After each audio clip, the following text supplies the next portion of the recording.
Hey everybody, it's Heidi LaFleur, and I would like to give you a virtual tour of Soaring Balloons and Heavy Shackles, turning trauma research into practice, featuring the social emotional alphabet that I created for all of us to understand behavior better and know what to do with it. So the agenda for this quick review here is the why behind Soaring Balloons and Heavy Shackles. We're going to break down the book. I'm going to share a few key videos, and then we're going to review the free handbook that comes with it.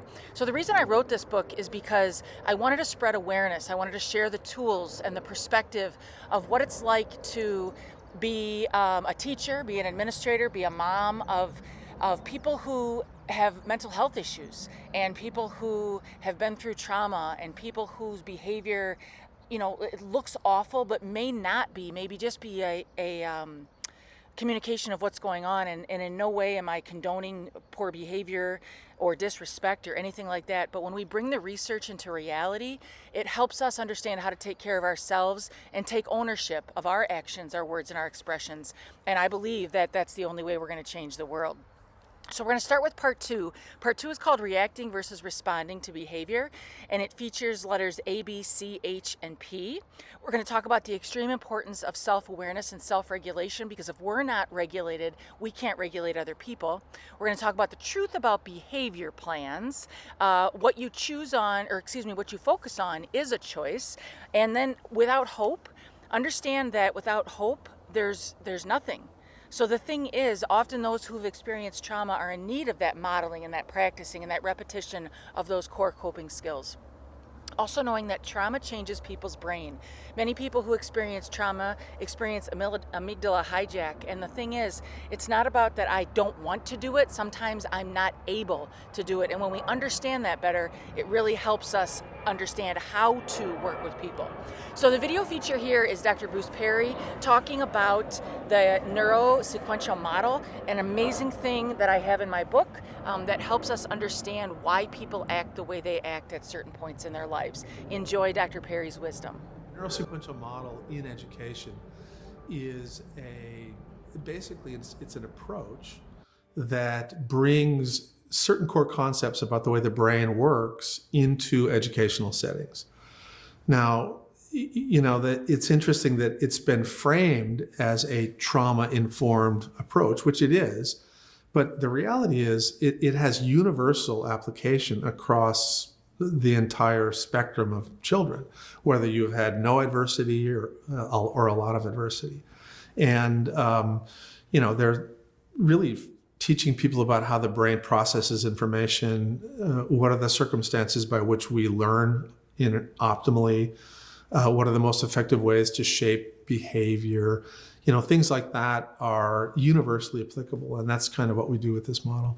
One of the things that we teach with the neurosequential model is a very simple way to think about this. And it basically is that in order to get to the cortex, to be able to reason with somebody, you first need to be connected with them in some way, relationally connected. And so that's kind of the middle part of the brain. But before you can sort of effectively connect with somebody, there has to be at least a minimal degree of regulation.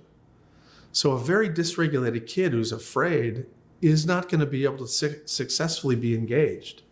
And if you can't engage them to sort of be with you in this moment, they're certainly not going to be able to cognitively learn anything. So we talk about this sequence of engagement: regulate, relate, and then reason. And one of the things that we see that happens all the time, both with parenting and coaching and teaching, is that all too often we adults try to reason with somebody before they're regulated.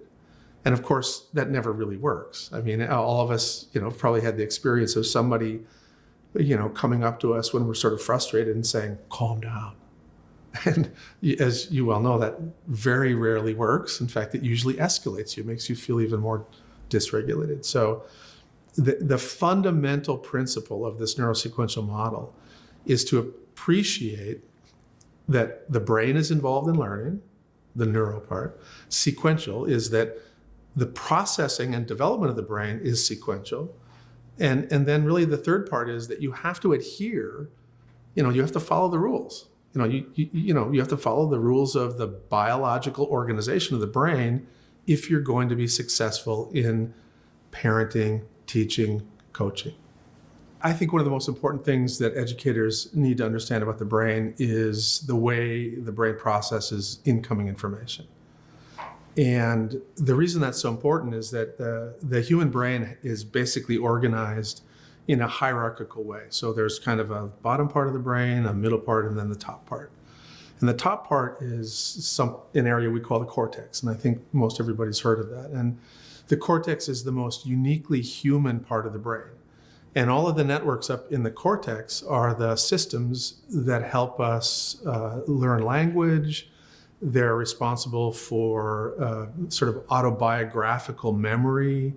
They're responsible for the ability to think about the future, to think about the past, and essentially every topic that an educator will teach has to get to systems in the cortex. And so really the job of the educator and the job of the coach and the job of the parent and the job of anybody who wants to sort of change the human part of the brain is to get to the cortex.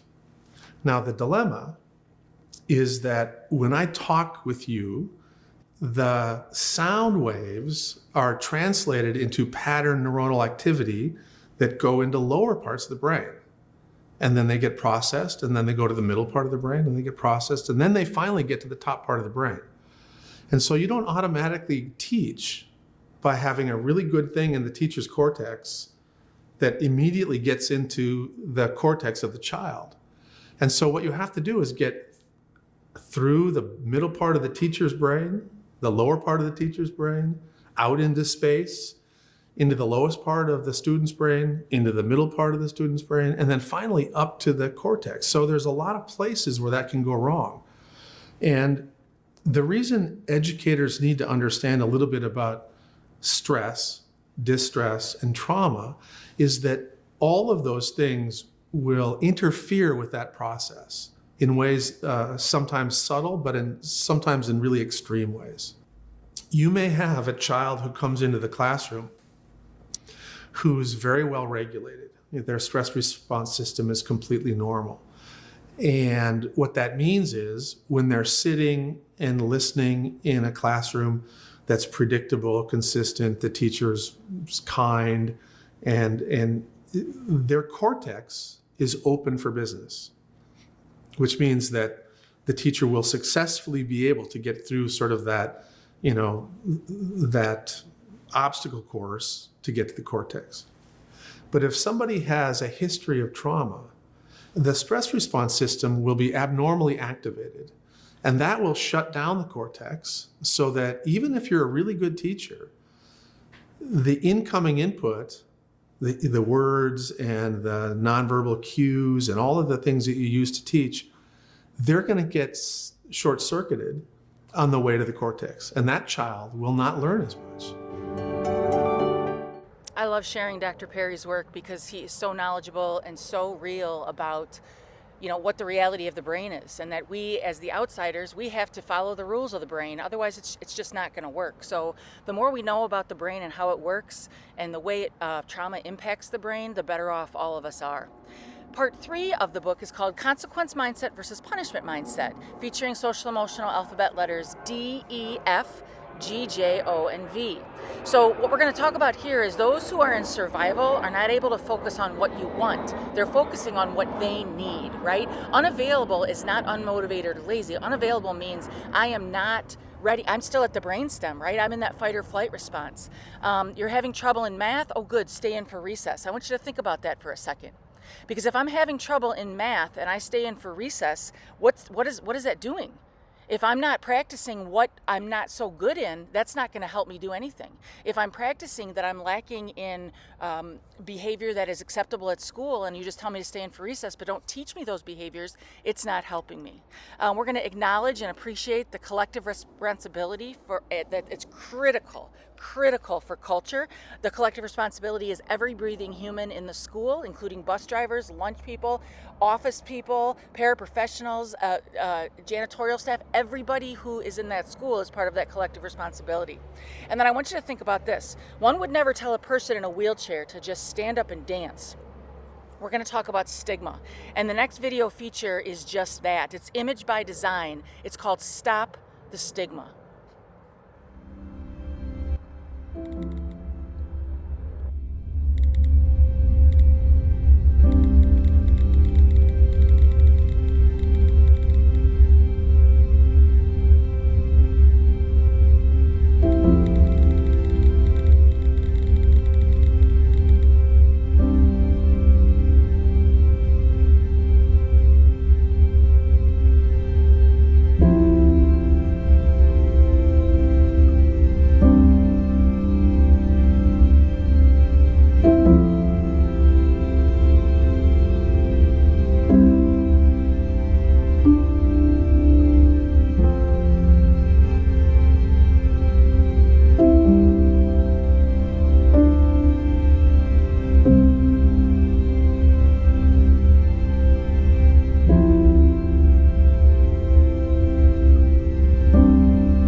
When we really think about stigmas, they stop us from doing things that we need. And what I ask is that people practice curiosity over judgment, because when we judge things that we don't understand or we don't know, or we just stare, that's not helping anything or anybody, right? Be a part of the solution in everything that you do. Be very, very curious instead of judgmental. Part 4 of the book is called Keep Them in Class, Defining Unsafe Behavior, where we're going to talk about letters I, L, K, N, M, and Q. When we think about true, active, and empathetic listening, it's one of the best strategies to build those relationships. And when you have relationships in your classroom, what that means is that you are going to definitely cut down on undesired behavior. We want to think about this when we do have unsafe behavior, because the whole goal, the main goal, is to keep every kid, every adult safe. So when we do hit that threshold of unsafe behavior, we have to allow the adults to recover. We just can't expect adults to go right back into the classroom when someone just completely destroyed their classroom. We have to talk about it. We have to figure it out. When we think about de-escalation and teaching people about de-escalation, we have to work to find the right pieces to put the puzzle back together. And every human being, every kid, every adult has different pieces that go to the puzzle. The other thing I want you to think about is, do you really see your kids? do you really see them, right? Do you see who they are and what they are? The last thing about this is no one gets a trophy for having the last word. And what that means is you don't get the last word with every kid and think that it's going to work. You have to be more mature than that and realize that having the last word is not something that's going to help. So check out the video feature here. This is Simon Sinek. He's going to be talking to us about what it really means to be an empathetic listener, because when you understand how to truly listen to people, that's when those relationships are built. That's when that culture and that classroom management really start to bloom.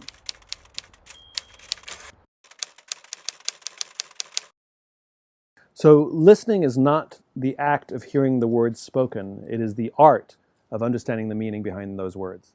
And when people say, "You're not listening to me," and we simply parrot back the words that they were said, congratulations, your ears work. That is the act. That is the act of listening. But the art of listening is creating an environment in which the other person feels heard. Now, you notice what I said there. The other person, and I used an emotional word, feels, right? I don't want to know that you heard the words. I want to feel heard. I want to feel seen. I want to feel understood. And that is a learnable, practicable skill. So there are many parts of it. It's things like replacing judgment with curiosity, right? That's a hard thing to do. We're a pretty judgy group, right? To be curious why someone has a point of view. It's creating a safe space for someone to, as my friend Dia Khan calls it, empty the bucket. So even if we find what they're saying just reprehensible, right? You're never going to be able to actually have dialogue until at least one of the parties gets the opportunity to say everything without judgment. And as she calls it, emptying the bucket. And once somebody feels like they've completely said everything, then they're more apt to listen to you. But usually what we do is we defend, or we litigate, or we interrupt.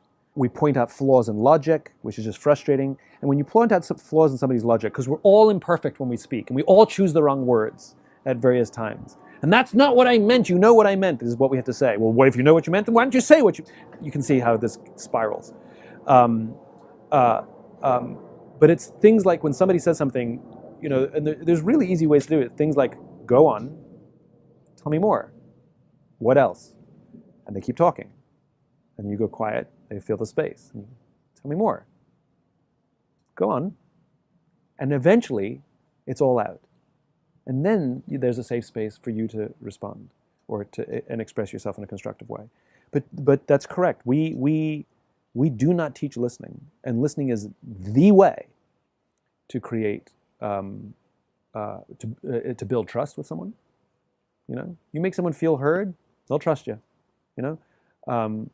It is the way to find common ground in opposition, in simple cases in business, but in more complicated cases in national politics, or in global politics, or in war.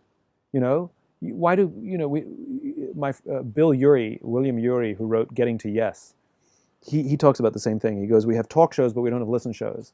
He says we have peace talks, but what we really need is peace listens. And he, who's been at the table at the highest levels of peace negotiations, he said people show up and start demanding what they want, and that's how the negotiations begin. Nobody starts by saying, so tell me why you came here. There's a great documentary that I recommend to learn this. It's called White Right, Meeting the Enemy by Dia Khan. In a nutshell, Dia is a Muslim woman living in the UK who was trolled by white supremacists to the point where the police got involved because her life was at risk. They told her stay away from open windows. That's how bad it got. The way Dia responded was by moving to the United States and going to meet the white supremacists. And she brought her cameras. I mean, you can see it all happen in this documentary. And basically, she gave them a safe space to feel heard. Now, that sounds mad. Like, why should she give them a safe space to feel heard? They should give her a safe space. Yeah, fine, good. It's never going to happen. Dia sits down with these white supremacists and she gives them a safe space to feel heard. It's extreme listening. And I say it's extreme because, they hate her, They don't just disagree with her. They want her off the planet. And she lets them empty their bucket, as she calls it. And then conversation begins. And because they feel heard, they start to trust her. And as they start to trust her, she becomes a friend. And then what it creates this paradox where I'm supposed to hate this woman, but I trust her and consider her a friend. And what you see is one by one, these white supremacists, these diehard white supremacists, start dropping out of the movement because they can no longer reconcile their beliefs with reality.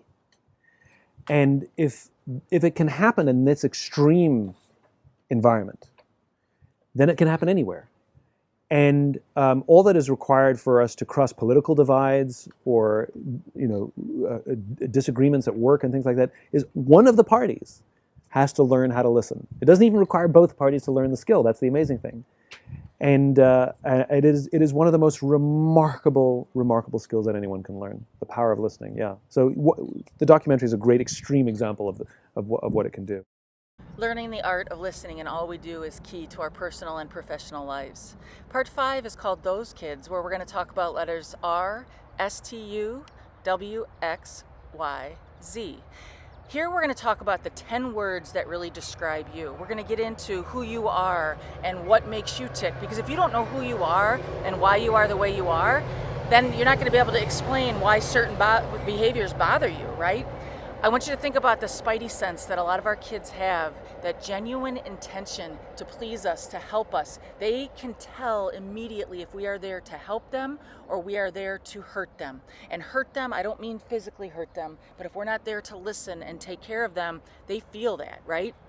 I want you to understand that knowing an ACE score is one thing, but it's a completely different thing to know what to do with that ACE score. We're going to talk about the reality of the nervous system and what that means. The last thing we're going to talk about is that time doesn't change behavior without guidance, modeling, practice, and repetition. Guidance, modeling, practice, and repetition. There is a handbook that comes free with this, with the purchase of a book. The purpose of the handbook is to guide genuine discussion, work on perspective, teach those strategies, try them out, fail, and then try again, because there's nothing perfect about life. We know that. There's nothing perfect about behavior. However, the perspective we bring to our work is imperative to our success. So here's a couple pages from that book. It'll show you what pages we read, pages 29 through 43, acknowledge before accusation. Then on each page, they'll give you a page, a question, and then your thoughts. Then at the very end, after reading that portion, I always write, I celebrate myself because, so what are you doing well? I want to work on something, and then the questions I have, knowing that when we take ownership of our awe, our actions, our words, and expressions, that is when we will change the world. So what now? How about you host a book study? How about you bring me into your district? How about you have me in for behavior coaching or some professional development? I do online, virtual, live, and recorded. I come in person. I come in all half day, full days, you name it. I love doing that very, very much. So please know that if there's anything I can do to help you, grab the books on Amazon or my website. And hey, if you are hosting a book study, let me know. I will pop into a Zoom. Thank you so much for listening. I hope you get the book soon, and I hope you really enjoy it. Take good care.